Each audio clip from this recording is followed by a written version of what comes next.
Ya, ahí inició la grabación.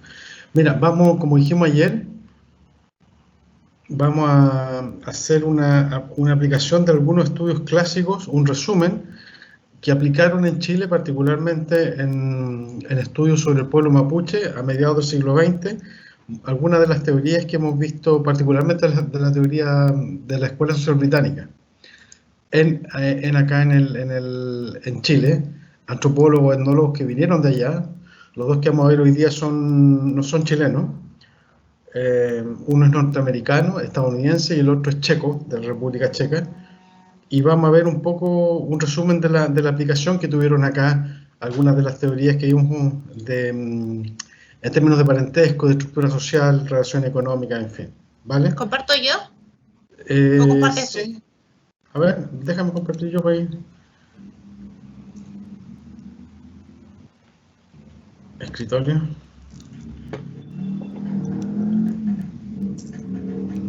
No he abierto el Canvas.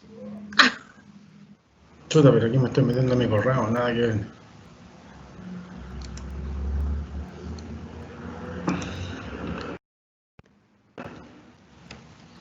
Perdón, no he abierto el Canvas, discúlpenme, estaba distraído.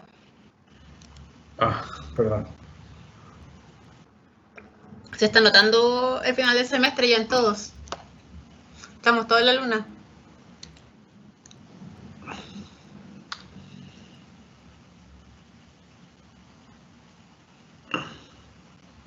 A propósito de eso, en temas en historia mapuche, ¿qué han visto hasta ahora en historia vinculada al pueblo mapuche?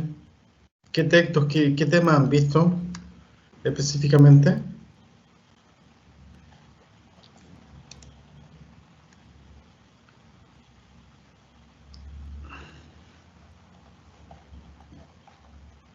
En el curso de historia.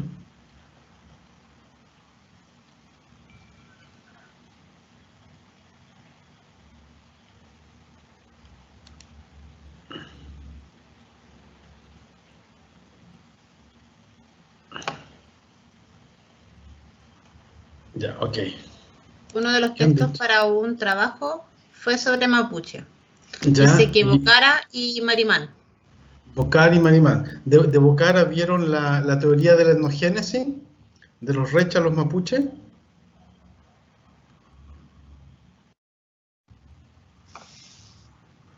Sí.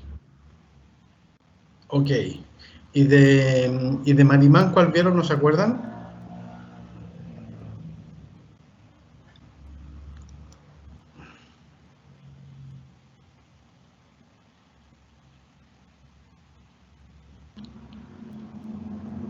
Ok, de los rechas a los mapuches. ¿Vieron algún capítulo del libro Los Vencidos o un artículo específico de Bocara? Porque ese libro es súper grande.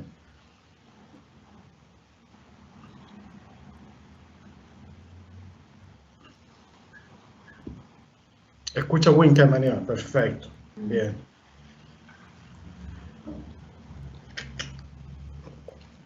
Escucha Winca. Bien. Es Marimán y varios más. Pues ahí está Marimán, Sergio Caniuqueo, Millalén y Rodrigo Leville. ¿Sí? Bien. O sea, vieron cosas, algo más actual y también algo más de la historia. Bien. Lo que vamos a ver hoy día es bastante corto y sencillo. Es sobre algunos ejemplos específicamente de la aplicación de las teorías de la antropología social británica en Chile, particularmente en la zona mapuche. Tenemos, en primer caso, el antropólogo Luis Fanon, que es un clásico, que escribió es antropólogo norteamericano, escribió varios textos sobre el mundo mapuche, hizo terreno acá en la zona mapuche entre los años 50 del siglo pasado, y él está absolutamente influenciado por la Escuela Social Británica, o sea, el tema de la mirada sincrónica, del estructural funcionalismo de Radcliffe Brown, ver la estructura social, y en ese sentido él tenía esa mirada cuando trabajó acá en Chile. Tenía esta mirada del estructural funcionalismo, y en Chile, cuando llegó Fanon, ya naturalmente habían habido trabajos sobre antropología en Chile del pueblo mapuche, desde fines, o digamos, algunos amateurs desde fines del siglo XIX, pero es uno de los trabajos primeros más consistentes, que se hicieron más como profesionalizados, por decirlo así. Fanon murió el 2012 y nació el 23, antropólogo estadounidense, y es como el más clásico de la aplicación, como les digo, de esta escuela estructural funcionalista y el énfasis en la estructura social. Tiene varios libros, ha publicado varios libros. Tiene uno sobre el tema de la ritualidad que se llama Los Arcones del Sol, pero este libro es uno de los más clásicos que se llama Los Mapuches, su estructura social, donde habla precisamente del tema de la estructura social que él quería ver, que él quería rescatar en su terreno. El terreno es de la década del 50 y este libro se publicó en el 61. El trabajo de campo, como sale aquí, se hizo en los 50 y busca ofrecer una conceptualización de la estructura de la sociedad mapuche a través de un análisis sincrónico, o sea, de la escuela estructural funcionalista, y centrado en el grupo social, los diferentes grupos sociales que observaba. Este libro también lo subimos al módulo, así que después se lo vamos a mostrar con más calma.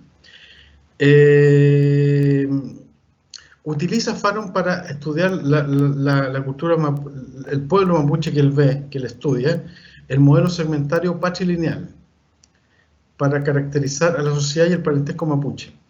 Ayer hablamos un poco de la idea de lo segmentario y del parentesco mapuche, antes de parentesco, antes de patrilineal. Patrilineal tenemos claro que es una regla de filiación que consiste en que las personas adscriben al grupo familiar por el lado paterno, pertenecen al grupo familiar por el lado del padre. Pero ¿se acuerdan que ayer volvimos a definir lo que era segmentario por oposición a jerarquizado? Una sociedad segmentaria por oposición a jerarquizada. ¿Se acuerdan que lo vimos en la clase ayer o no? Que debería estar un poco más fresca. No dice nada. ¿Se acuerdan que lo contrapusimos al tema de las sociedades jerarquizadas o centralizadas? De hecho, ayer preguntaron si es que acaso el mapuche, el pueblo mapuche era un ejemplo o no. Me parece que lo preguntó Rafael, justamente de la sociedad segmentaria. O sea, una sociedad segmentaria, en este lenguaje teórico de esta teoría, es básicamente aquella sociedad que no tenía una estructura centralizada de poder, que tuviera un poder separado del resto de la sociedad, una jerarquización, que hubiera un grupo claramente diferenciado del resto y que controlara las funciones de gobierno, menos algún órgano específico de gobierno, sino que no había, por decir, así una cabeza, sino que cada uno de los grupos en que se dividía la sociedad, muchas veces basado en linaje o clanes, era relativamente independiente con respecto al otro. No había una mayor sometimiento de un grupo a otro, sino que todos tenían un poder relativo. Había clanes, si basamos la división esto en parentesco, puede haber clanes o linajes que sean más fuertes y más grandes que otros, pero en general no hay una dominación sistemática de un grupo sobre otro. Eso se entiende que hay una relativa horizontalidad y cada segmento es relativamente equivalente al otro. No hay ninguno que se distinga o domine al otro. No hay una esfera de gobierno separada, ni en base a clase social, ni alguna otra división social. ¿Sí? Para decirlo muy en sencillo. Sí, ayer igual te acordás que decíamos que en el fondo igual la segmentaria igual hacía como el vínculo igual con los roles, como que se daban dentro de un grupo, como que por ejemplo había un grupo que, no sé, pues, que era pescador y se dedicaba a pescar, y había otro que era cazador y se dedicaba a cazar, y se podían como intercambiar cosas sin que uno fuera como superior al otro, sino que en una especie como de equilibrio. Exactamente. Entonces, Fanon no es una originalidad de él, ya había sido observado, y me imagino que si leyeron a Bocara también aparecía eso, ¿no? ¿Se acuerdan si leyeron a Bocara la imagen social que había ahí de los diferentes grupos mapuches, de los rehues o del levo que habla Bocara en su texto? Que había una especie de fragmentación de diferentes rehues o rehue o levo, que eran diferentes unidades sociales que frente a una amenaza podrían agruparse en entidades más grandes, como Ayarre o en fin, básicamente amenazas militares. ¿Se acuerdan de eso en Bocara o no? ¿O qué vieron más bien de Bocara? el tema de la etnogénesis en la época colonial del pueblo mapuche, el paso de los rechas a los mapuches.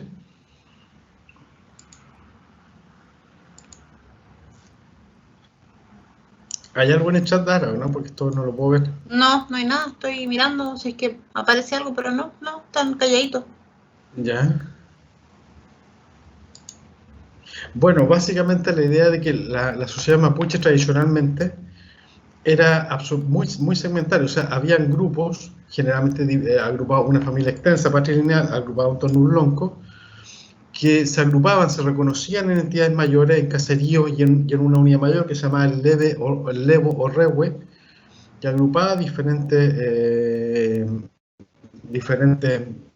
lof o comunidades en torno a un cacique, a un lonco, perdón, un jefe, lonco significa cabeza, y a veces frente a amenazas externas básicamente militares se hacían alianzas que hacían que varios rewe o levos se agruparan en una entidad mayor.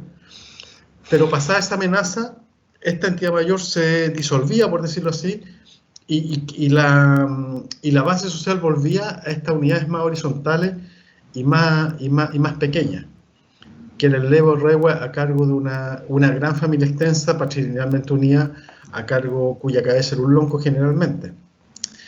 Eso es claramente una sociedad segmentaria y bueno, no lo dice Fanon, si ya se venía diciendo hace mucho tiempo, y caracteriza también Fanon al parentesco mapuche también como una estructura altamente segmentaria. Antes de la erradicación que siguió el proceso de pacificación, llamado la pacificación de la Araucanía. ¿Perdón? El Alex dice que vieron la separación social mapuche. ¿Ya? ¿A qué te refieres con eso, separación social mapuche? Por ejemplo, cuando habían jefes que eran más bien religiosos, jefes que eran más bien militares, o jefes que tenían una autoridad más bien civil. Dice, ¿a eso o no? Estructura social. ¿Ya? Política. Pero, por ejemplo, la familia, cómo se integraba la familia, quién tenía el poder, cómo se agrupaban en diferentes segmentos. Claro.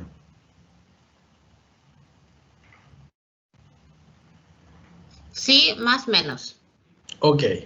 Bueno, esa estructura relativamente siguió en la sociedad mapuche hasta muy entrado el siglo XIX, hasta que el Estado chileno entró después de la mitad del siglo XIX, a partir de 1850 en adelante, y ocupó militarmente el territorio que hoy se llama Araucanía, que ahora, por la situación que estamos, está tan lamentablemente en alza y en primer plano por los problemas que estamos teniendo actualmente de relación entre la sociedad mapuche y el Estado y el Estado chileno, digamos.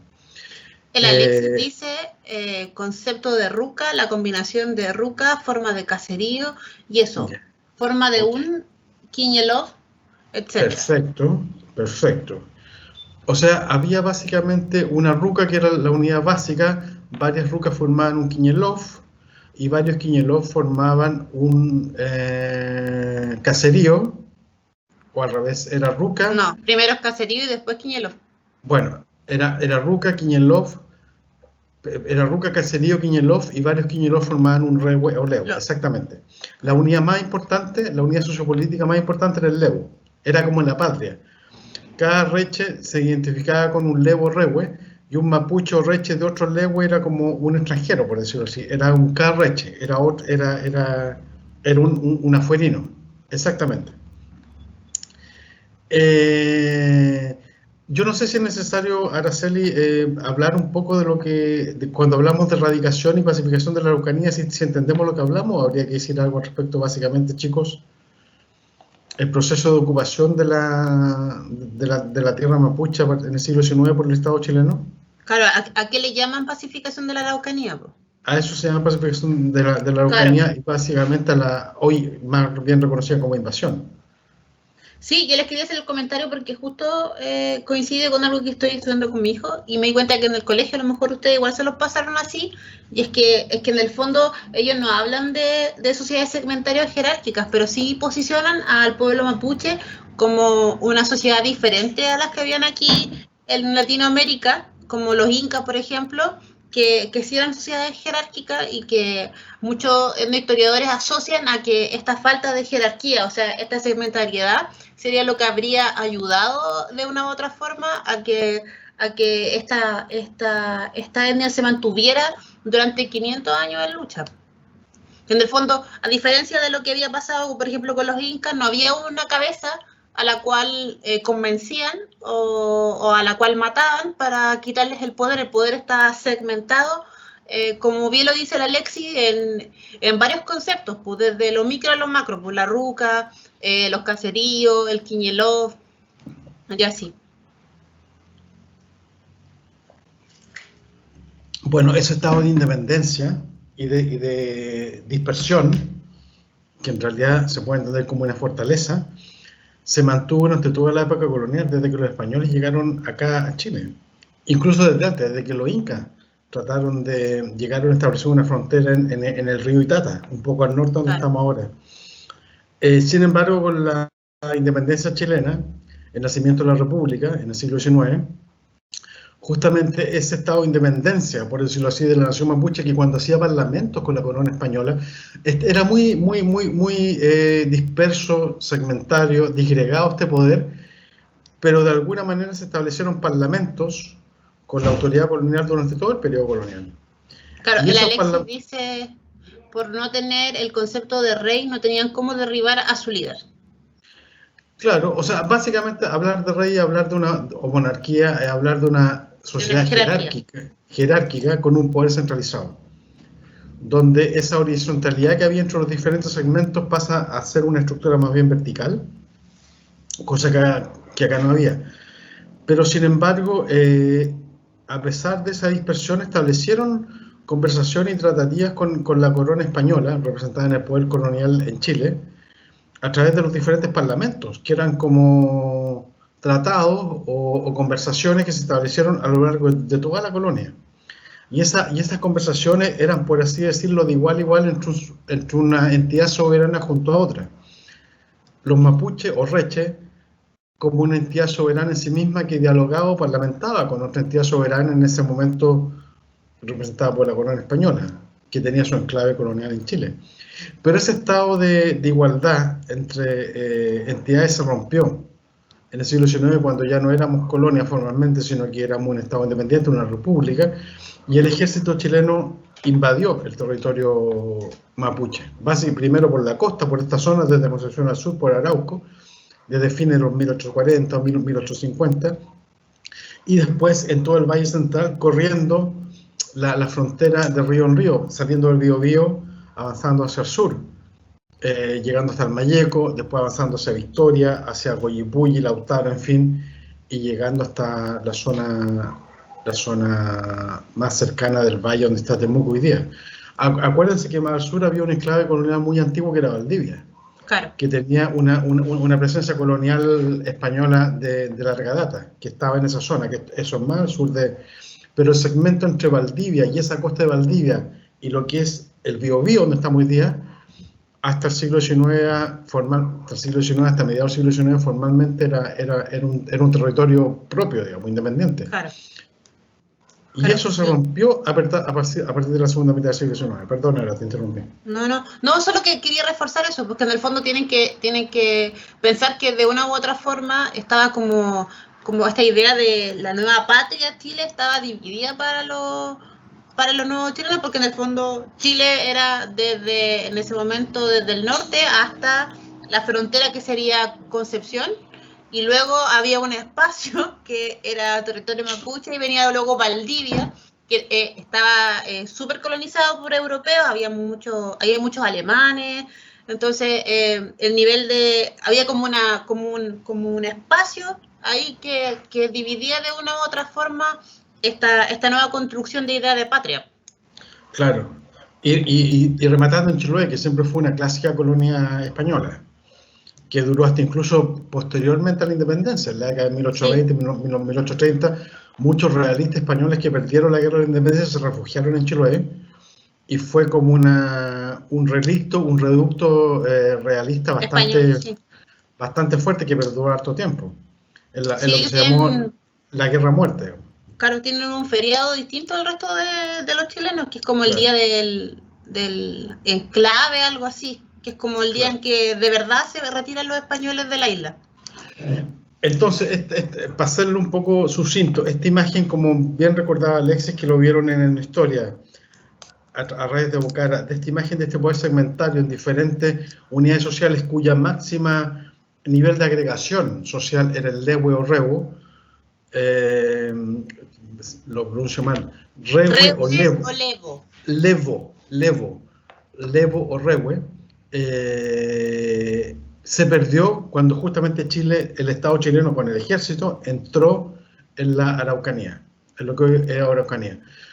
Había un movimiento también de, digamos, relativamente espontáneo, por qué no decirlo, de colonos chilenos, gente sin mayor riqueza, digamos, pero que no eran propiamente mapuches, que empezaron también a ocupar espacio, que sea como paralelamente. Entonces, como resultado de eso se produce una ocupación del territorio mapuche, y las grandes tierras que tenían los diferentes levo o rewe, que ya hacia el siglo XIX también habían cambiado, eso también lo explica Bocaras, habían perdido esta cosa tan fragmentada, ya eran unidades un poco mayores, perdieron su dominio de las tierras. Y lo que hizo el Estado básicamente fue reducir las tierras en que estaba cada una de estas familias, una familia extensa a cargo de un lonco con una agrupación patrilineal. Básicamente lo que se hizo fue reducir toda la tierra que se ocupaba, que es muy importante por lo que vamos a explicar ahora, y sobre la tierra que efectivamente ocupaban más cercana, se estableció una comisión de erradicación que funcionó entre 1860 aproximadamente hasta fines de 1920, que entregó lo que se llamó títulos de merced a las poblaciones mapuche, a las comunidades mapuche, o lo que se llama reducciones. Entonces, básicamente, para hacer la corta, ¿qué significa una reducción? Que, por ejemplo, anteriormente un lonco, una familia mapuche extendida, patrilinealmente unida, que tenían a la cabeza un lonco, llegaba a esta comisión y parlamentaba con el lonco y decía, bien, ¿cuáles son los terrenos que usted ocupa, su familia? Y el lonco decía los terrenos más inmediatos que ocupaban, pero ellos en realidad ocupaban mucho más territorio que ese, porque había una cierta movilidad en la ocupación del territorio. Movilidad estacional, movilidad en el invierno podían estar en una parte, en el verano en otra.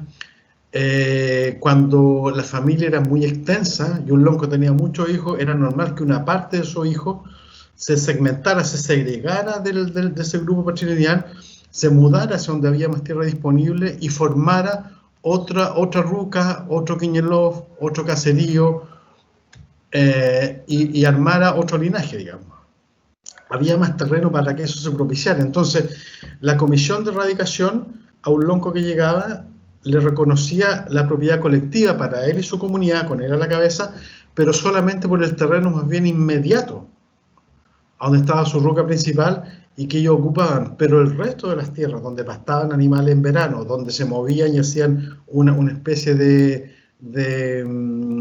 fluctuación entre diferentes épocas del año, no se las reconoció. Por ejemplo, una familia extensa que tenía una tierra en el valle de Cayocupil, al lado de Cañete, y ocupaba solamente esa parte del valle, pero resulta que también tenía posición en el Tren, como en el cerro, en la cordillera de Nahuelbuta, que también concurrían cada cierto tiempo.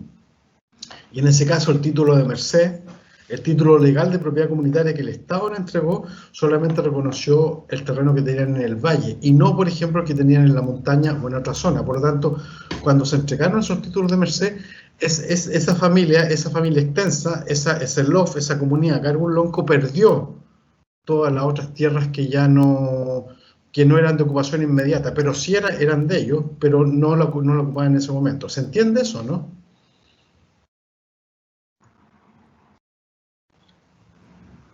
Dice el Alexis que sí. Claro, entonces... Yo igual solo quería agregar que igual es importante que entiendan y que se posicionen que desde la cosmovisión mapuche ya existe una dinámica de movilidad dentro del territorio. No hay una no hay una, o sea, existe una idea diferenciada de lo que es la propiedad privada per se, entonces como que en el fondo, claro, una persona podía vivir, no sé, pues donde está el pasto para alimentar a los animales, pero tenía un lugar de ceremonia que estaba sobre el alto, y por otro lado tenía el grupo, o el loft tenía su rehue en otro lugar, entonces en el fondo la idea de espacio así como propiedad como nosotros lo entendemos no era equivalente para ellos, pues entonces no hay una forma, por eso es que por ejemplo aún cuando vayan a terreno, cuando les toque ir, les toque conocer a alguna familia mapuche, les van a decir, no, es que antes eso que estaba allí era un cementerio de mi familia. Ustedes se van a dar cuenta de que está súper alejado del lugar físico de donde ustedes están, pero es que porque en el fondo ellos no se posicionaban como por espacios territoriales, sino que más bien por cosmovisión en muchos casos. Claro. Exactamente. Entonces, el resultado de esta comisión de erradicación, de esta ley de erradicación con esta comisión que operó por cerca de 50 años, 1860, se empezó a iniciar su trabajo, pero sus primeras, formalmente, pero sus primeros entregas de estos títulos de merced, títulos de dominio colectivo que el Estado reconocía a estas comunidades, empezaron en 1880 y duraron 4 décadas, 1880, 1890, 1900, 1910, 5 décadas, 1920. El último título de merced se entregó hacia finales de la década del siglo XX. ¿Todavía andan dando vueltas títulos de merced por ahí? O sea, títulos de merced ya no se entregaron más. Lo que pasa es que se entregaron esa cantidad, que fueron muchos títulos de merced, pero a cada familia extensa, a cada LOF, al LOF es como el grupo social que componía una comunidad, les dije, se les reconoció solamente las tierras más inmediatas que ocupaban, no el total de sus tierras. En general, bueno, si leyeron Escucha Winca también pueden haber visto eso. En general, después de la erradicación, culminado en 1900, a fines de la década del 20, el total de tierras que estaba en poder de personas mapuches repartidas en sus diferentes levos o rehue, o en sus diferentes rucas, caserío o quiñelof, se redujo en 95%.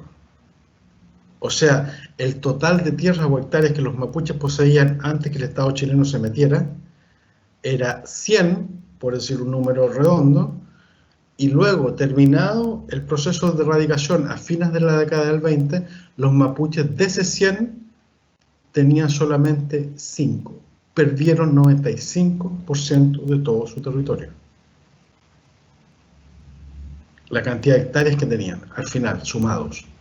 Por lo tanto, los títulos de merced dieron lugar a reducciones de tierra, que así se les llamó, donde toda esa familia amplia que antes vivía en gran cantidad de tierra, que tenía posibilidad de moverse, ahora se vio restringida a vivir en 30 hectáreas, 40 hectáreas, cuando mucho, a lo mejor menos.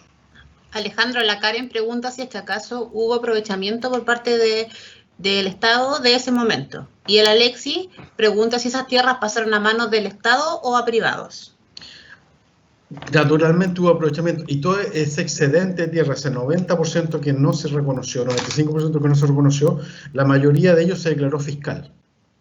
El Estado remató esas propiedades, la entregó a colonizaciones y por diferentes otros mecanismos. La mayoría de ese terreno fue declarado fiscal.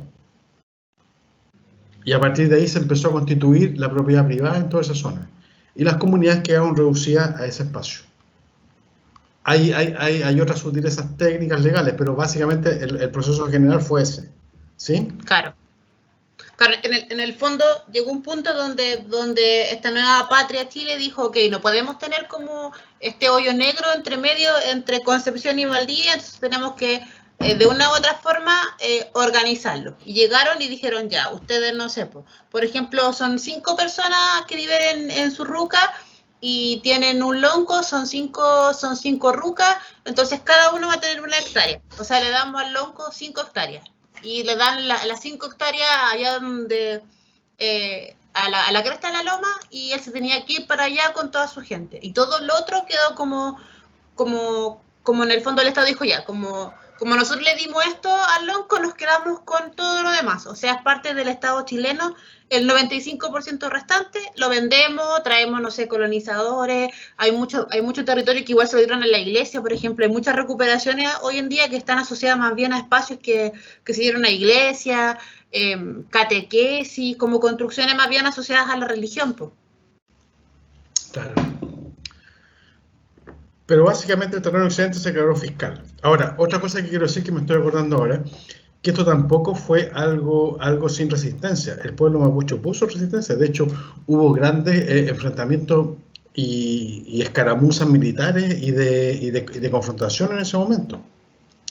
La última gran malón, como se llamaba, el último gran levantamiento contra esta irrupción del Estado chileno en territorio mapuche fue en 1881.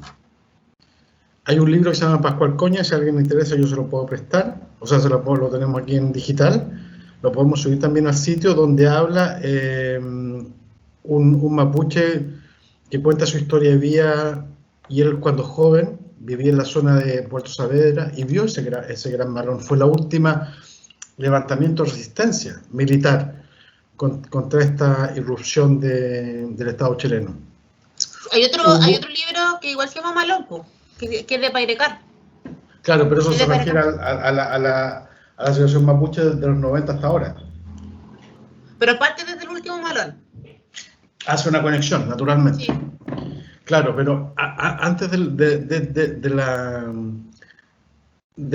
digamos, de la irrupción general del Estado chileno en la zona mapuche, hubo resistencia, levantamientos, malones. El último fue en 1881, pero también hubo varios a fines de la década del 60, de 1860, hacia finales.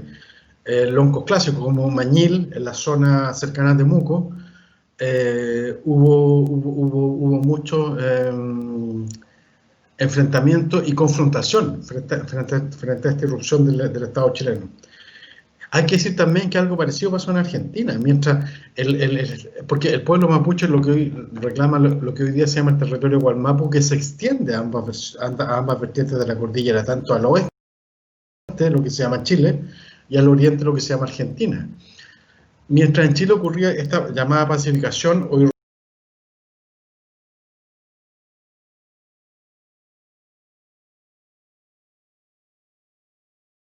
irrupción militar del Estado y el ejército chileno en territorio mapuche, en Argentina pasaba algo análogo con lo que se llama la campaña del desierto.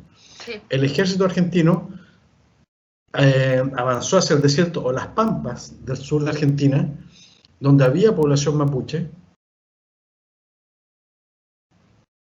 y también fue ocupando todos esos territorios. Por lo tanto, fueron procesos de los estados nacionales chilenos y argentinos que fueron contemporáneos en el tiempo y fueron incorporando, arrebatando estas tierras, incorporándolo a la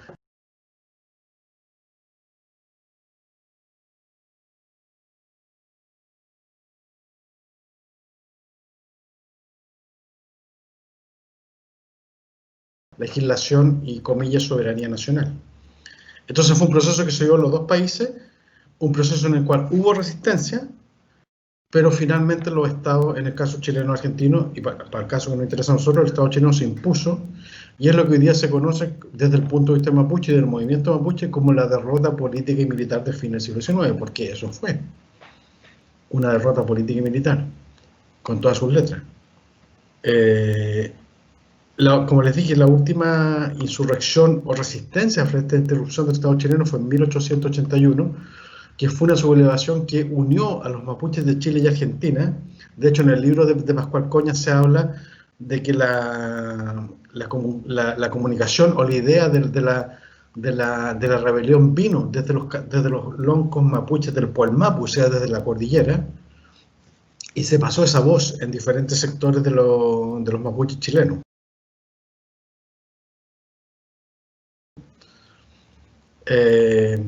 Eso. Así que lamentablemente en 1981 se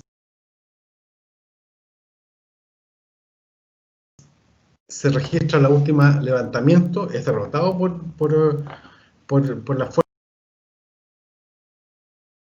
fuerzas de ocupación chilena, y culmina cuando el general Urrutia, me parece que era el nombre, ese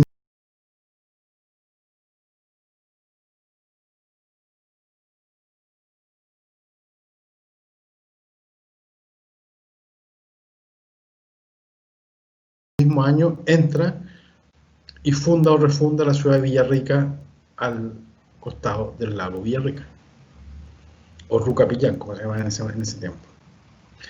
Entonces, eso un poco, el resultado de eso en términos legales fueron esta reducción de la población mapuche, en lo que se llamó probablemente reducción, donde cada familia se le redujo mucho la tierra en la que vivía y se le dio por esa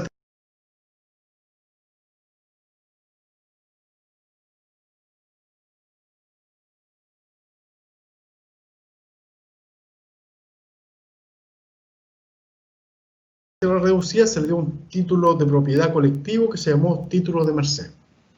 Por lo tanto, quedaron la misma cantidad de parientes que eran antes en gran tierra, mucha mayor cantidad de tierra, quedaron en una pequeña cantidad de tierra. No sé si queda alguna pregunta o no, o se queda claro. No, yo creo que igual decir que reducción es como el epíteto políticamente correcto para decir que en realidad los arrinconaron.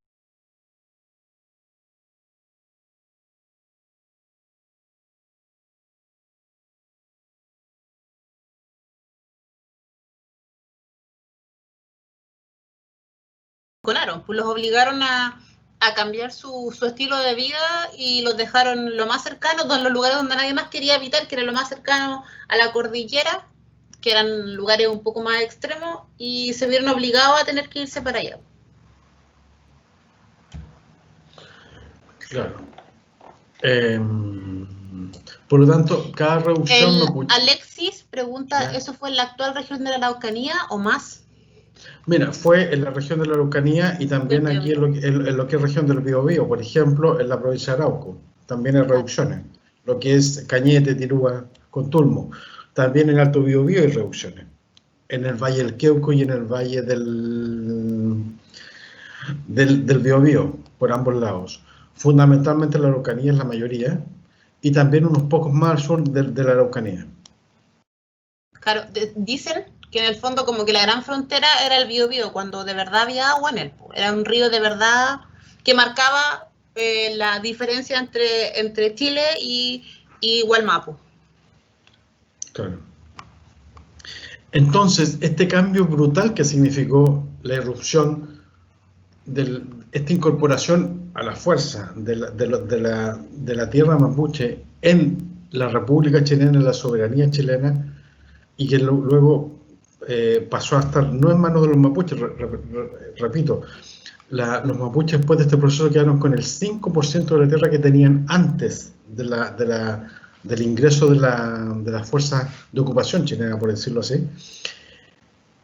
Imagínense el cambio tan brutal que eso significó en la estructura social mapuche. Esto que ustedes vieron con Bocara y los Reches, los mapuches. Esta división en Ruca, Caserío, Quiñelov, Levo.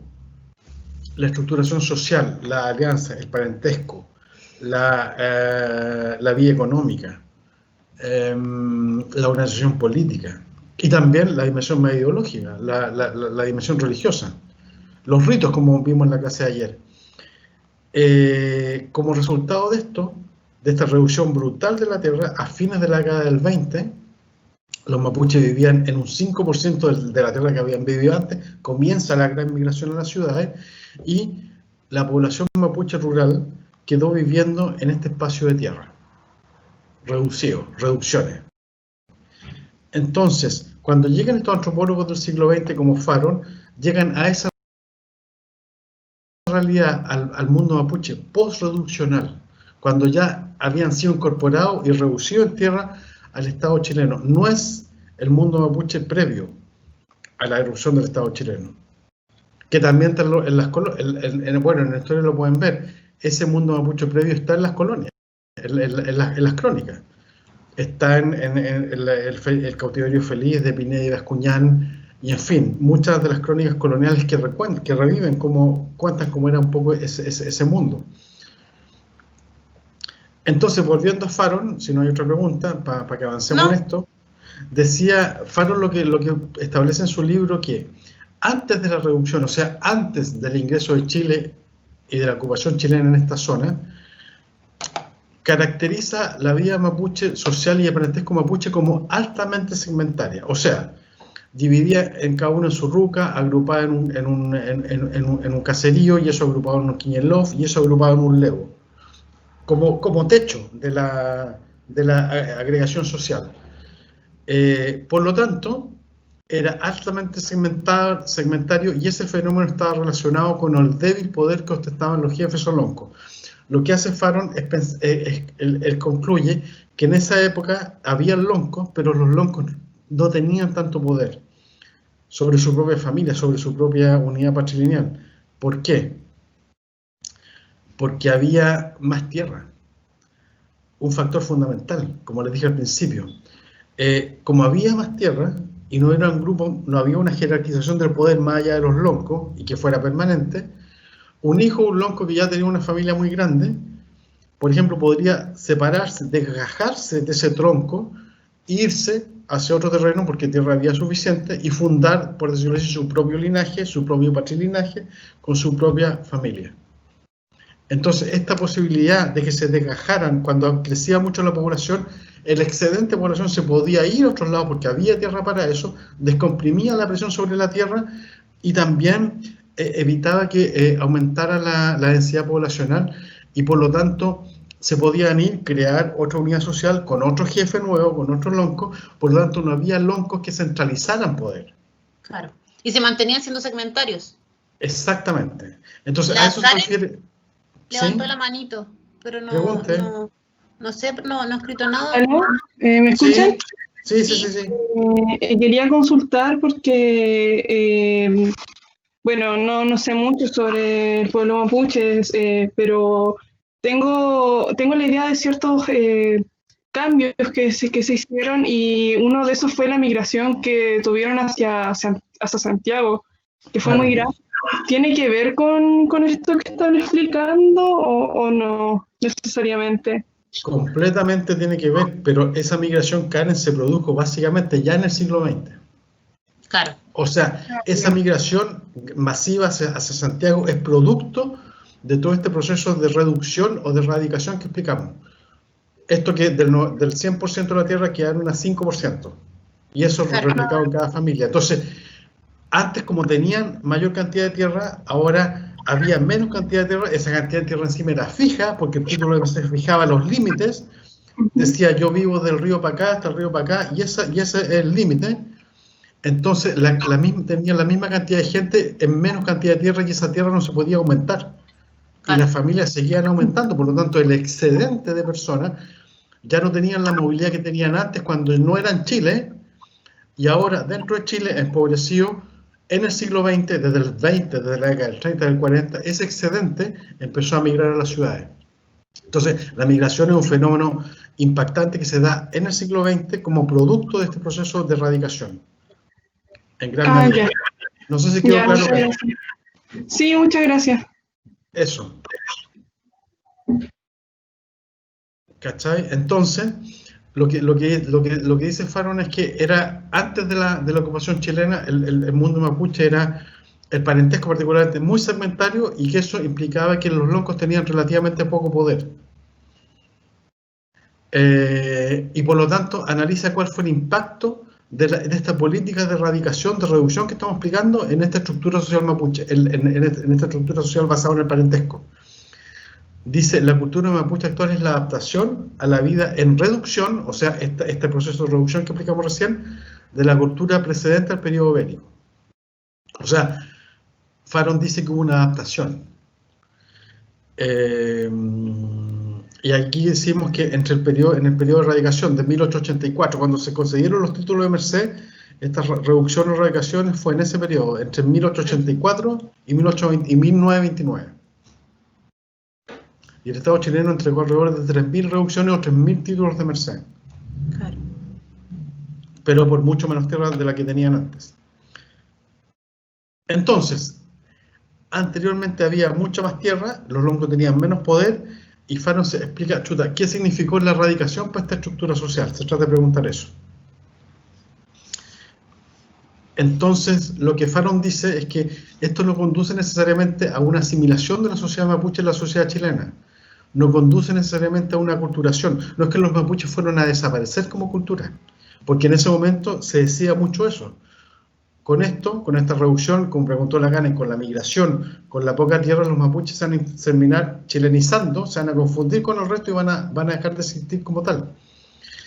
Entonces Faron dice que eso no va a ocurrir, que hay una adaptación. Y en ese sentido tuvo razón, porque vemos hasta hoy en día que mediante procesos de reetnificación, de procesos de vigorización de identidad étnica, el pueblo mapuche como unidad distintiva y ellos mismos como parte de ese pueblo se siguen reconociendo como una identidad específica. Sí, es importante decir que Faron esto lo propuso en los años 50, cuando todavía no estábamos como hoy capacitados para decir que en realidad estas reducciones no impactaron de manera de casi de etnocidio de esta cultura, sino que más bien se empezó a hacer un proceso de migración, pero además como que luego de la migración hubo otro proceso que es la diáspora, que en el fondo como que la gente que era mapuche y que estaba en la ciudad volvía al campo. Claro. Entonces Faron dice que a pesar de esto, de las duras condiciones, de la disminución de tierra, y que incluso a veces en esa tierra reducida que le reconocían, muchas veces colonos o vecinos le quitaban aún esa poca tierra que les quedaba, porque hubo también pérdidas de tierra al interior de la reducción, dice que a pesar de todo eso, no ha afectado dos elementos básicos de la estructuración mapuche que siguen presentes, dice Faron.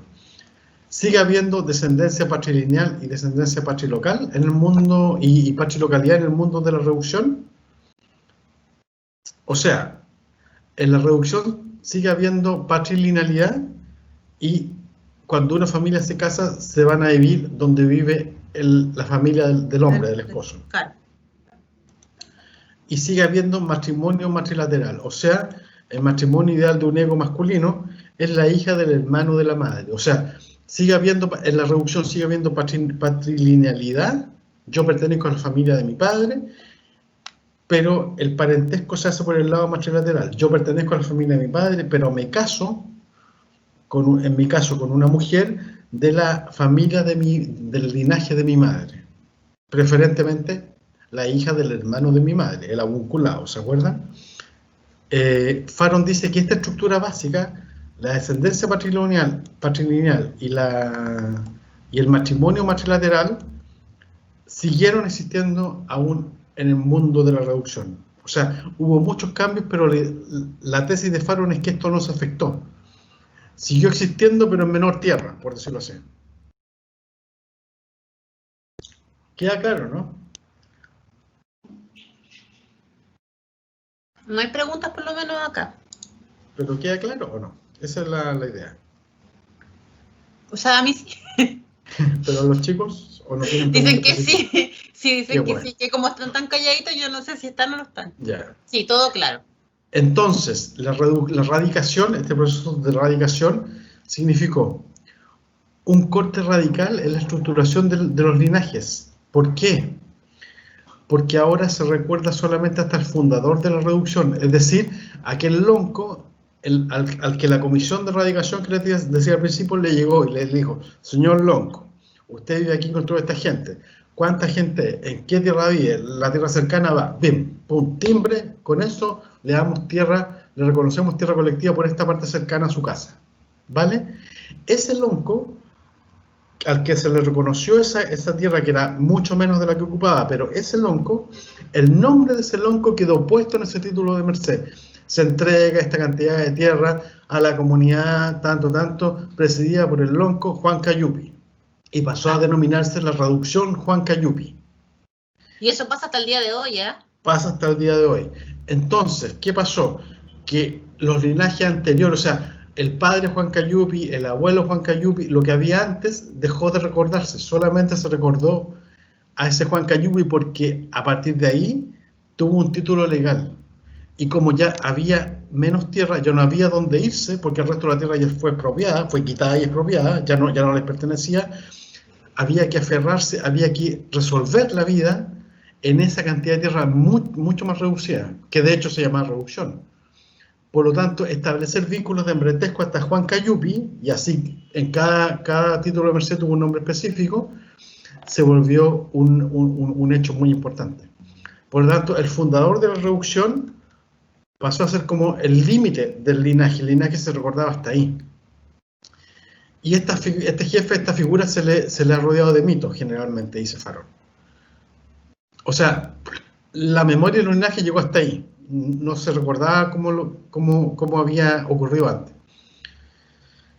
Otra consecuencia, dice Farón, es que la erradicación, esta entrega de títulos de merced, estabilizó, cristalizó los linajes, según Farón, o sea, los hizo más fuertes. Para Farón, el significado social de los linajes aumentó con la erradicación. ¿Por qué? Porque según él, la reducción de la movilidad, ya dijimos que antes, como había tierra disponible, si la familia crecía mucho, una parte de la familia se desgajaba y se iba hacia una tierra cercana y encabezaba y fundaba otro grupo. Pero ahora se rigidizó, la tierra tuvo límites y era poca. Yo ya no, si yo aumentaba y ya estaba con la familia de mi padre, pero yo ya no tenía dónde irme. Por lo tanto, hubo menos movilidad y había que conservar la escasa tierra de la reducción. Y esa escasa tierra se conservaba reforzando, haciendo evidente el vínculo que se tenía con el lonco al que se le dio el título de merced. Por lo tanto, dice Farón, la importancia de los linajes al interior de la erradicación se hizo mucho más fuerte. La erradicación para Farón potenció los linajes mapuche, los hizo más fuertes, más rígidos, en comparación a lo que había antes. No sé si eso se entiende bien.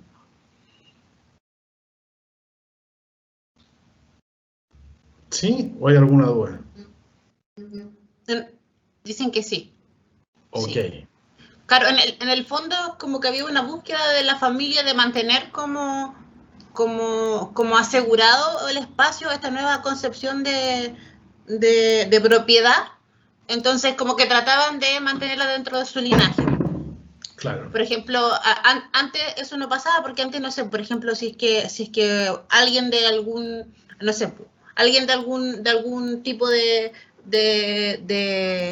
algún caserío se enamoraba, por ejemplo, de una huinca y se la llevaba con él, porque antes como que se aplicaba eso del robo de las mujeres, se la llevaba con él, y por ejemplo a la familia no le gustaba, él podía tomar a la mujer y irse, no sé, un par de miles de kilómetros más allá y formar su nuevo núcleo, y existía la tierra y el espacio, y no era una problemática. Pero reducidos, en el fondo tenían que asegurarse de que esta segmentación de tierra no fuese tan amplia, ni que divergiera tanto. O sea, lo que pasa es que había menos tierra y el acceso a esa tierra se garantizaba porque ya el nombre del lonco quedó en el papel, en la ley, por lo tanto se transmitía por herencia. Por lo tanto, claro, decir que yo soy hijo, nieto de ese lonco, me garantizaba el acceso a la tierra cuando ese lonco muriera. Por lo tanto, eso dice Farón que le dio más importancia al linaje. Claro, ¿vale? En el fondo había un cambio de paradigma de la idea del manejo del territorio. Antes uno podía ocupar el territorio que de una u otra forma estuviera asociado a tu linaje, pero no tenía que demostrárselo a nadie.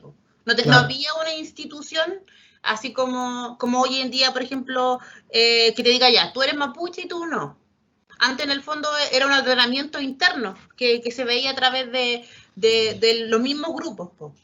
Y después de las reducciones ya dependían directamente de la orgánica y de la justicia chilena, y de las percepciones de la ley chilena. Entonces, básicamente, perdón, claro. Básicamente, si tuviéramos que resumir lo que dice Farón en su estudio, es eso. Fue un cambio muy brutal la irrupción del Estado chileno, la política de erradicación, de reducción, pero a pesar de eso se produjeron muchos cambios, pero la estructura básica no cambió, porque se mantuvo la descendencia patrilineal y el matrimonio matrilateral siguió existiendo. Incluso el poder de los linajes que se creaban acá se vio potenciado. se cristalizaron, se dio mucho más importancia al lonco y a los linajes de la que tenía antes de la incorporación del Estado chileno.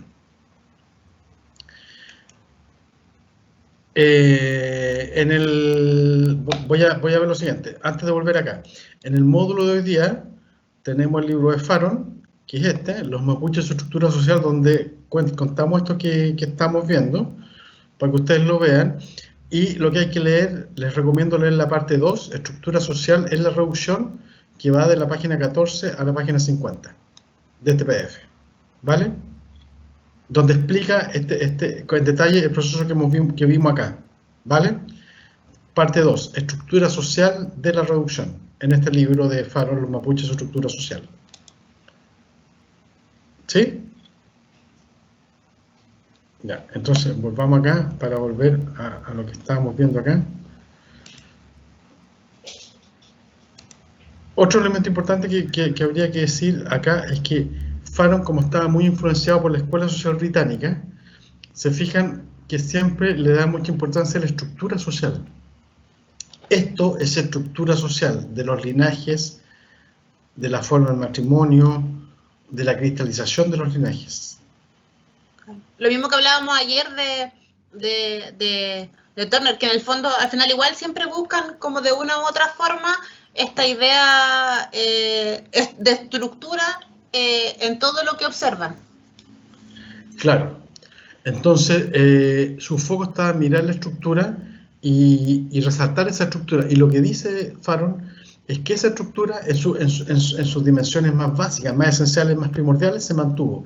Estos pilares se mantuvieron y de alguna medida, a pesar de la migración, pudieron ser más nítidos. Se le critican muchas cosas a Faron. Por ejemplo, y vamos a ver un crítico ahora a continuación, lo vamos a resumir. Pero lo que preguntaba la Karen Rivera tiene mucho que ver con eso. Porque uno puede decir, claro, pero lo que pasó fue que paralelamente a esto hubo un proceso fuerte, creciente y masivo de migración. Por lo tanto, ese excedente de gente que ya no podía vivir en las comunidades emigró hacia las ciudades y por lo tanto descomprimió la presión sobre la tierra. O sea, uno podría decirle, Fanon, sí es verdad, esto se produjo, pero pasaron muchas otras más cosas. Por ejemplo, la migración es una de esas cosas que Fanon no explica. Y que fue un fenómeno que en esta época está en pleno auge. Si esa gente no hubiera migrado, quizá esto sencillamente hubiera colapsado antes. Porque la migración permitió una válvula de escape a la presión sobre la tierra. Bien. Como les dije, Faron hizo su estudio y venía con este rollo de estructura social muy fuerte en la década de los 50, su trabajo de campo. Él investigó en diferentes zonas de la Araucanía en los 50 y publicó en el libro de los 61. Milan Stušlík es un antropólogo checo que vino a Chile a estudiar 2 décadas después de Faron. Él hizo su terreno a principios de los 70, en la zona mapuche, particularmente en Cholchol, cerca de Temuco. Una de las particularidades que tuvo Stušlík, que también ya murió, digamos, él era checo, llegó a Chile en el 68 y, para que ustedes sepan, hizo clases en la carrera de antropología de nuestra universidad en la primera época. Nuestra carrera se abrió el 64 aquí en la Universidad de Concepción y se interrumpió a principios de los 80 y se reabrió después en el 2005. Y en esta primera década de la antropología, de la formación disciplinaria de la antropología en nuestra universidad, en la década del 60, cuando existía el Instituto Central de Antropología, que así se llamaba, llegó Stušlík, este antropólogo checo, y estuvo acá en la Universidad de Concepción con su esposa. Estuvo trabajando 2, 3 años, y luego emigró hacia Temuco, donde trabajó en la Universidad Católica de Temuco. Entonces, Stušlík critica esta idea de Faron, porque Faron, voy a volver acá, con esta idea de la cristalización de los linajes, como dice acá, le dio un énfasis de grupo corporado a los linajes. O sea, ¿qué es lo que se entiende como un grupo corporado? Un grupo que, al pertenecer a él, me identifica a mí como sujeto en todas las dimensiones de la vida social. me identifica a mí, si yo soy de tal linaje y toda la comunidad sabe que yo soy de ese linaje, eso determina mi acceso a los recursos, determina con quién me puedo casar, determina a quién le puedo pedir ayuda económica, determina a quién yo le debo dar ayuda económica, determina a quién yo le puedo declarar la guerra y a quién no le puedo declarar la guerra. O sea, pertenecer a un grupo corporado, la idea de un grupo corporado es un grupo estable y permanente de personas cuya pertenencia a él lo determina fuertemente en diferentes ámbitos de la vida social. Y eso es reconocido por él y por todas las otras personas que forman parte del grupo, ¿sí? O sea, Faron le dio ese carácter de grupo corporado a los linajes en el mundo mapuche. Como ustedes lo vieron en el árbol genealógico de Game of Thrones, ahí le llamaban familias, pues, pero también eran grupos corporados, o sea, una persona que pertenecía a tal o cual familia, se sabía con quién se podía casar, se sabía con quién no se podía casar, con quién podía hacer la guerra, se sabía quién eran los que manejaban como el poder económico, los que manejaban el poder político, así.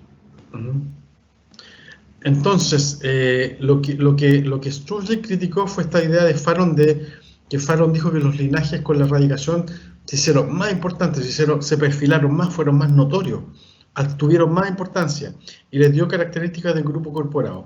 Grupo corporado, que también es la imagen que tenía la antropología social británica, lo que veía Faron. Un grupo perdurable, definido, las personas se autoidentifican y son identificadas y situadas socialmente de manera excluyente en función de su pertenencia a nuestro grupo, en contraste con nuestros grupos equivalentes. Se conoce a través de esto con quién un sujeto del grupo se puede contraer matrimonio, puede pedir ayuda económica, etc. Así los diferentes políticos, los diferentes segmentos políticos o de filiación se consideran como grupos corporados. Sturgeon ataca esta visión de Faron sobre la sociedad mapuche a partir de esta idea de los linajes como grupos corporados.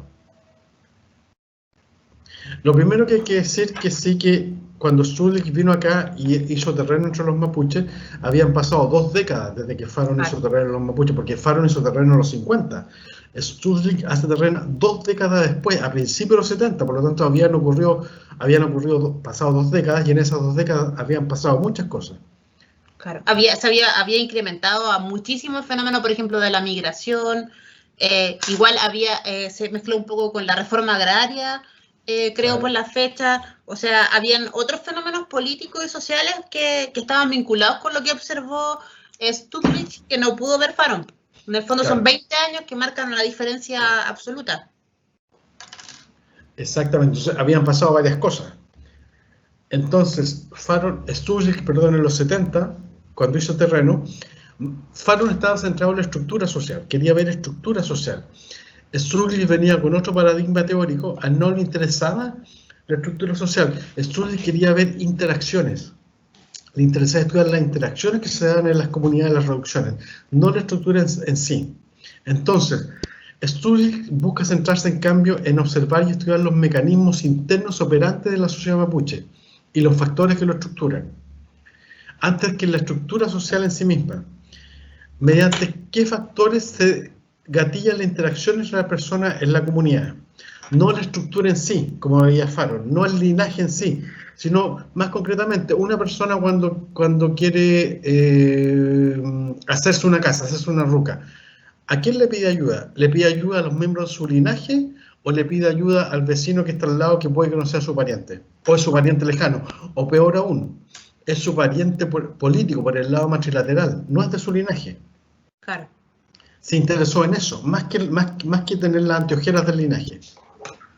¿Se entiende?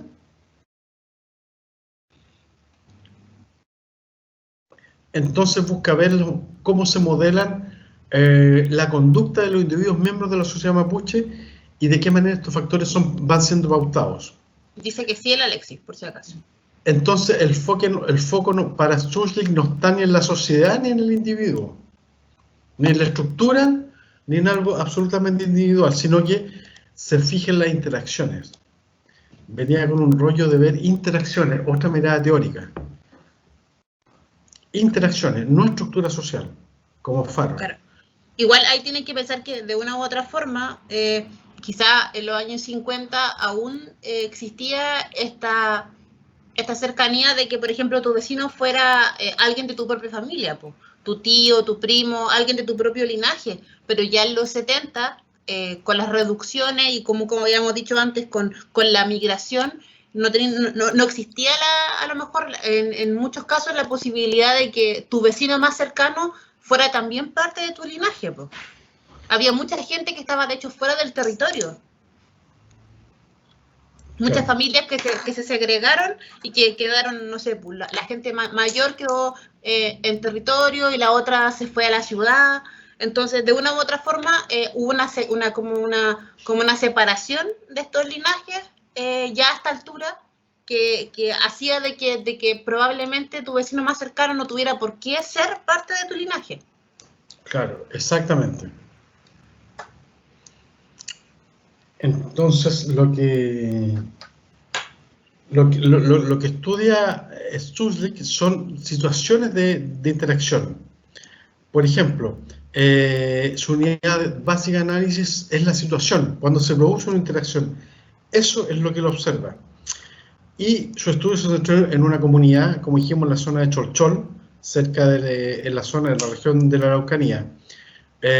Una comunidad puede estar integrada por una o más de estas reducciones que dijimos, estos títulos de merced que se entregaron. Por ejemplo, él estudió en el área de Coipuco, la comunidad de Coipuco, en Cholchol, región de la Araucanía, y estaba compuesta por 6 de estas reducciones o títulos de merced que había entregado el Estado chileno. Y lo que él dice, contrario a lo que dice Faron, claro que repito, 20 años después, es que las reducciones ya no tenían el carácter patrilineal tan fuerte como lo vio Faron. Dice, las reducciones han perdido su carácter patrilineal y se han convertido en, comillas, aglomeraciones localmente delimitadas de familias que no se consideran emparentadas en absoluto.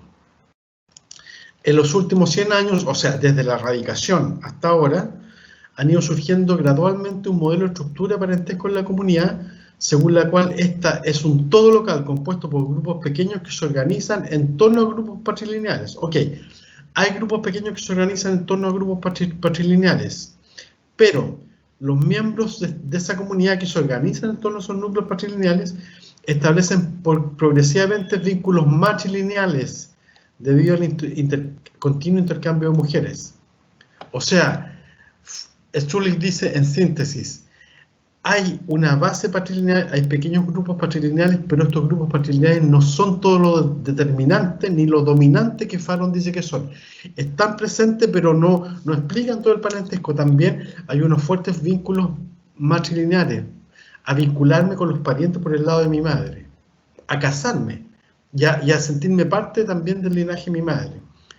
Por lo tanto, la comunidad aparece como un grupo local multiparental, dice Stutzlik. O sea, un grupo, más que el linaje, lo que importa es cómo se conforma el grupo local de parientes, y ese grupo local de parientes puede reconocer tanto gente del linaje del padre, pero también del linaje de la madre. Reconoce ambas líneas de parentesco. Esto ya hace para 1970. Hay una creciente tendencia a la orientación bilateral. ¿Se acuerdan cuando vimos el parentesco bilateral, que ya no era una regla de filiación?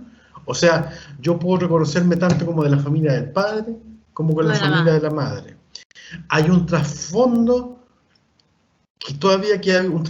incluso en la terminología puede haber todavía un resabio de la patrilinealidad, pero en realidad lo que ocurre es más bien un desplazamiento hacia la bilateralidad. La importancia del parentesco tanto por el lado de la madre como del padre, pero también de la madre. Y las relaciones de parentesco se evalúan de acuerdo a la distancia genealógica concreta, no a la línea de descendencia. O sea, yo evalúo a mis parientes según es más cercano a mí, según es mi mamá, es mi padre, es mi abuelito, no según si pertenece o no a mi linaje. Por lo tanto, un pariente por el lado de mi madre puede ser más cercano a mí que alguien del linaje de mi padre, pero que es un primo lejano. Yo le doy más importancia al parentesco más cercano, ya sea del lado de mi padre o del lado de mi madre. Básicamente eso. Y claro, cuando vimos parentesco, esto era muy común en esa época, perdón. Claro, cuando vimos parentesco hablamos de eso. ¿Se acuerdan que dijimos que por un lado estaba el linaje y después pasamos como a la idea de familia nuclear? Como que en el fondo uno le daba valor o cercanía al parentesco por una valoración propia, no por un linaje. Entonces, de una u otra forma, se podría decir que el cambio estuvo más cercano a la occidentalización desde ese punto de vista, al menos de lo que describe Stutzlik. Igual, por ejemplo, hasta el día de hoy, en algunos sectores, por ejemplo, se puede ver que hay como apellidos o linajes que se mantienen, que de una u otra forma la gente no tiene por qué no tiene por qué saberse pariente de manera total, o sea, decir, no, él es mi primo, hermano, sino que comparten apellidos y se saben cercanos, se saben parientes, pero no conocen la linealidad con la que llegaron. Por ejemplo, yo me acuerdo que, no sé, pues cuando trabajé en Chiloé, estaban los Andrade, los Nahuelquín, eran como 5 familias y estaban desparramados por la isla. Entonces, de una u otra forma, esta como dimensión no significaba que todos los Nahuelquín se juntaran en un espacio, en un territorio en específico y vivieran todos juntos, sino que estaban diseminados. Pues ya había más Nahuelquines que se llevaban mejor con Andrade y Andrade que se llevaban mejor con otros apellidos y así, pues. No estaba asociado, como decía Alejandro, al linaje, sino que más bien a la cercanía.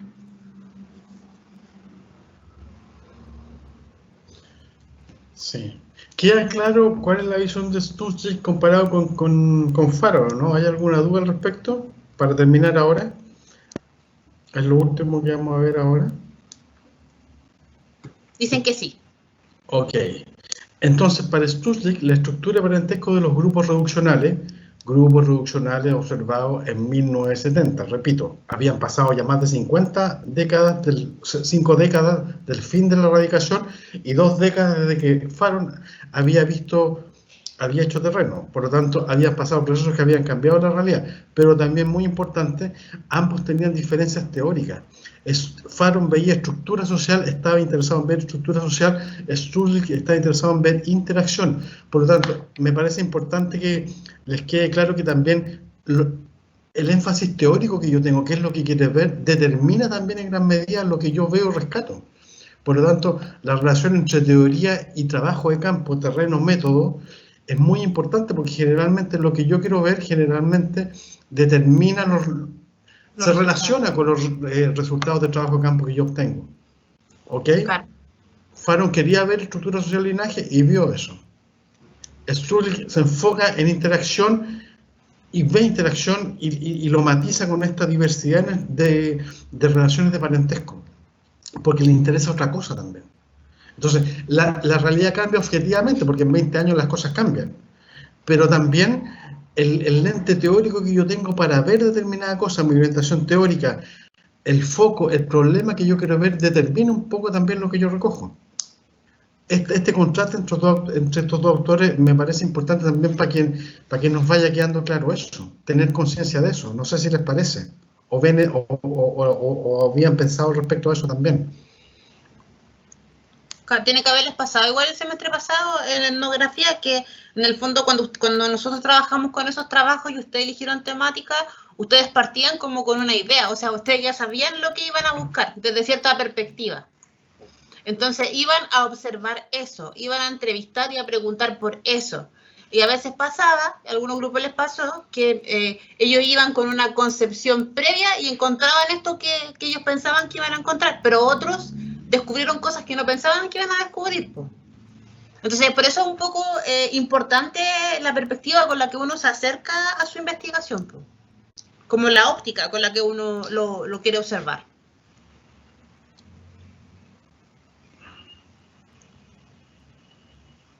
La Karen levantó la manito otra vez. A ver, cuénteme.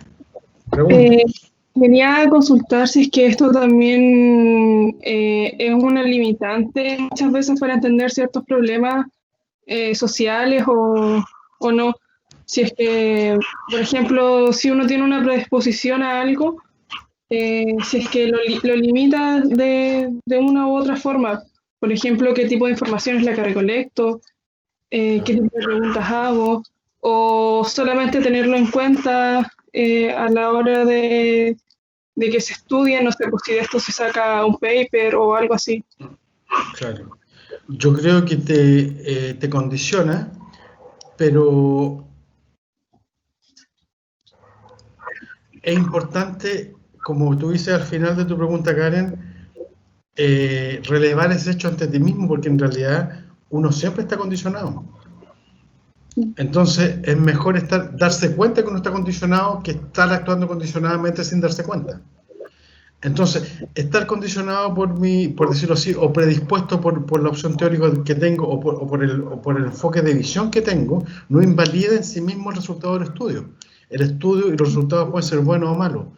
Lo importante es que el dar cuenta, el hacerse cargo, tratar de fundar críticamente mi propio punto de vista, me permite acotar lo que quiero ver, decir, esto es lo que observé, esto lo hice de esta manera, estos son los resultados que obtuve, por lo tanto, su consistencia o su significación, su validez, entendiendo la validez como lo significativo de los datos, está en el hecho de que es consistente con lo que se quiere observar y entrega una lectura plausible, razonable de lo que yo quiero investigar. Entonces, no es que en sí mismo invalide lo que se recoge, pero sí, mientras más se remonte, se sitúe críticamente la perspectiva que tengo en todas las dimensiones, me permite situar exactamente lo que yo quiero ver, lo que yo quiero observar y defender y fundamentar la validez del estudio en tanto significación como estudio significativo, según lo que yo quiero investigar, pero teniendo un poco claro esas condiciones también. Porque pensar de que no hay limitación también es una ilusión, de que yo soy un observador neutro, flotando en el aire, que no estoy condicionado por nada, porque uno siempre está condicionado. Entonces, trabajar metodológicamente sobre los condicionamientos que uno tiene y hacer consciente y objetivar, digamos, la teoría que uno tiene y cómo esa teoría se conjuga dialécticamente con la realidad que yo estoy observando. Seguir ese juego me permite también filtrar y situar mucho mejor la investigación que estoy haciendo. ¿Es más difícil? Sí, pero yo creo que se puede. No sé si quedó clara la respuesta. Sí, muchas gracias. Pues si estáis de acuerdo, no estáis de acuerdo tú, también es válido. Sí, yo siento que estoy de acuerdo con eso, pero igual me había planteado esa pregunta, porque anteriormente los profesores ya nos hablaban de que, claro, pues lo que teníamos, o sea, cada uno tiene una carga social diferente, el trato como de la otra edad y todas esas cosas, y tenía esta duda dándome vuelta. Y siento que la respuesta que me dio me ayuda a asimilarlo mejor, a asimilar mejor. Lo que pasa, Karen, que es importante también ver que el problema teórico que yo me creo cuando estoy observando no tiene una realidad objetiva, digamos, o sea, tiene una dimensión objetiva como que existe como problema, pero también se relaciona con lo que yo quiero ver. O sea, no es algo que digamos, el problema también lo construyo yo y lo construyo con teoría. Claro. ¿Me explico? O sea, como que, perdón, termino con esto. La teoría no es algo que yo pesco en la farmacia y me lo inyecto, chuta, ahí tengo la teoría. Sino que adquiero una determinada teoría, veo determinadas cosas y en esa medida yo voy formulando un problema, pero la idea es como objetivarlo y situarlo lo más posible. Tratarlo críticamente, a eso me refiero. Yeah. Perdónala, disculpa. Inherentemente uno parte con un interés o con una posición, pues. Esto es como imposible de evitar, pues. Entonces uno va, por ejemplo, al trabajo de campo ya con una idea. Yo voy a mí me interesa el tema de género y voy y lo abordo desde esa perspectiva. Ahora, teniendo la claridad de que tú vas con esa perspectiva, cuando en realidad veis que a lo mejor esta problemática o esta perspectiva que a ti te interesa no se ve tan evidenciada o quizás está oculta bajo otra más capa o hay otra cosa que es mucho más relevante, mucho más interesante, al tener tú claro cuál es como tu perspectiva teórica, podía hacer un cambio, puedes decir ya en realidad esto que yo estaba pensando que de la forma en que lo he abordado en realidad no aplica en este caso y podría buscar otra teoría o podría abordarlo desde otro punto de vista. por eso es importante un poco tener igual claridad desde la perspectiva en la que uno aborda este tipo de cuando uno va a investigar, porque si tú mismo no tenés como claridad sobre dónde te estáis posicionando, difícilmente vaya a poder saber si tu posición está siendo sesgada, está siendo errada, de una u otra forma estás asumiendo cosas que no son. ¿Se entiende o no? Sí, me queda claro.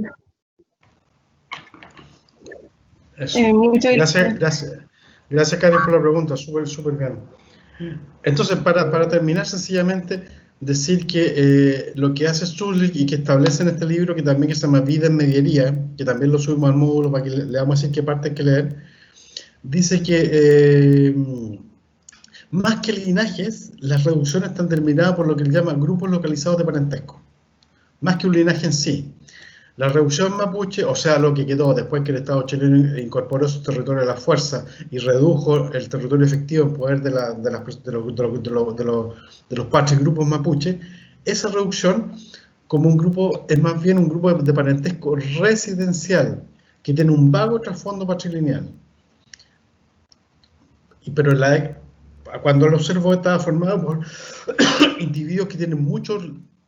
Si bien hay un trasfondo patrilineal, los individuos ya reconocen muchos rasgos de parentesco bilateral, concentrados en torno a una o varias líneas familiares principales que continúan, por lo general, aunque no necesariamente la descendencia patrilineal. Disculpen, las relaciones de parentesco y de proximidad espacial están muy entremezcladas. O sea, las relaciones de parentesco más significativas para mí son con aquellos parientes que viven más cerca de mí, independientemente de si son del linaje de mi padre o del linaje de mi madre. Y esos parentescos, independientemente de eso, yo los valoro. Eso es lo que decía Zulich, que se veía en las reducciones hacia esa época. Básicamente, las relaciones más estrechas se establecen con los parientes que viven más cerca. Por eso se espanta tanto de que Faron 20 años antes viera los linajes como algo tan importante. Él dice, en realidad los linajes no son tan importantes. Tienen cada vez menos importancia, de hecho.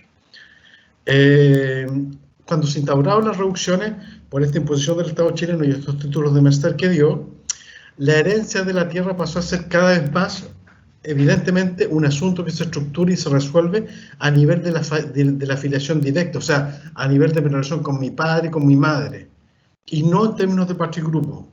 O sea, la herencia de la tierra desde la reducción no se resolvió si yo pertenecía al patrilinaje del lonco, del padre del lonco, sino que simplemente se veía en relación a la afiliación directa con mi padre y con mi madre, como en el fondo se ve la herencia en nuestra sociedad en general, que se establece la herencia a partir de la relación filial que yo tengo con el padre o con la madre o con la persona que me hereda, independientemente si es del linaje el padre o del linaje la madre.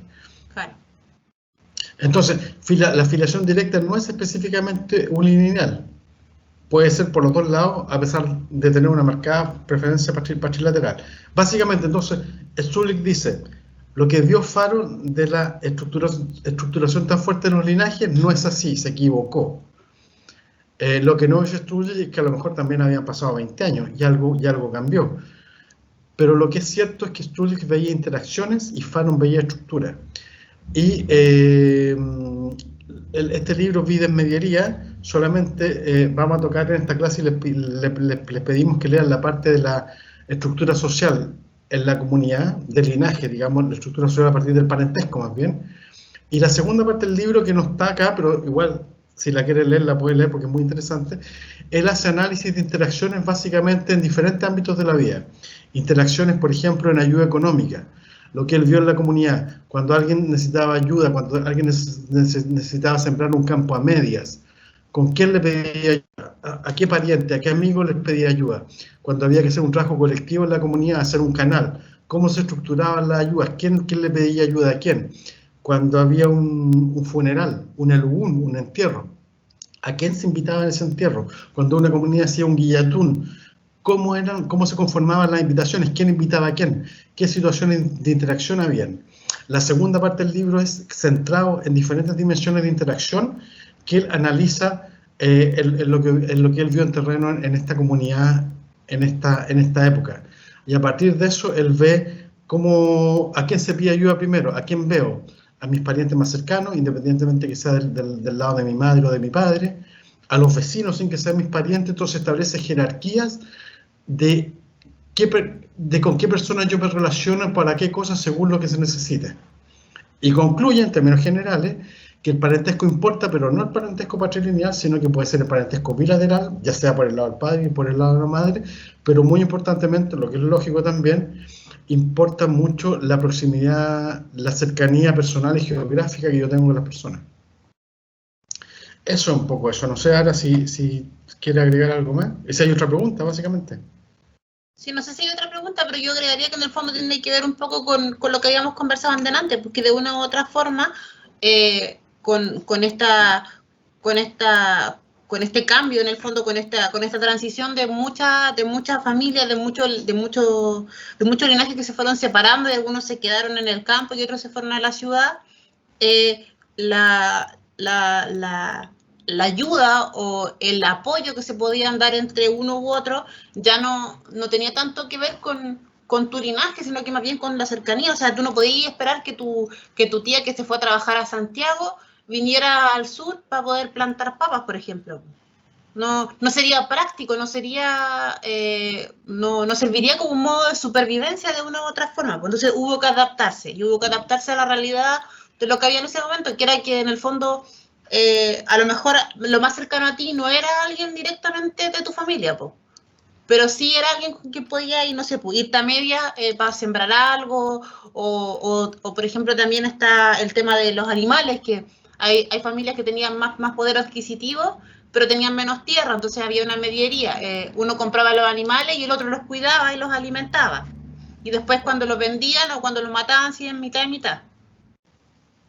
Ese tipo de situaciones. Exactamente.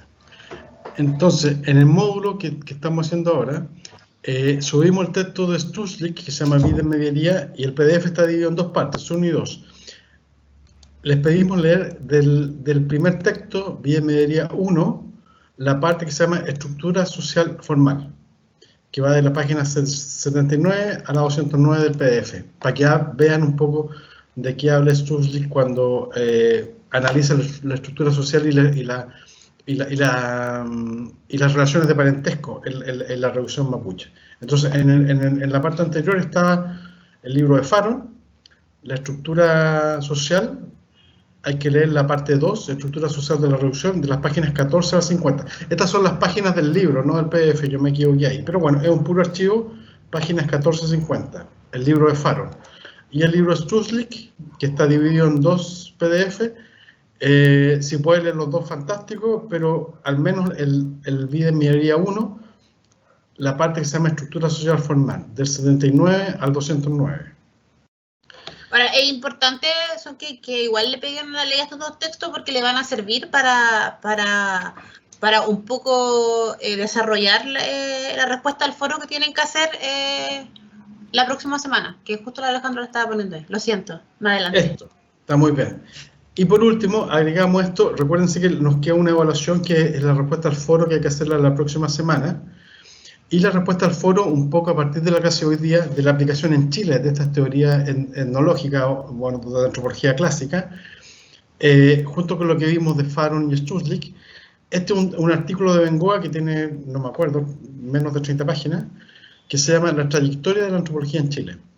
Entonces, este artículo hay que leerlo, lo tienen que leer, y entregar su opinión sobre este artículo en el foro evaluado que vamos a abrir desde el próximo lunes hasta el jueves 20. Va a estar abierto desde el lunes 17 hasta el jueves 20.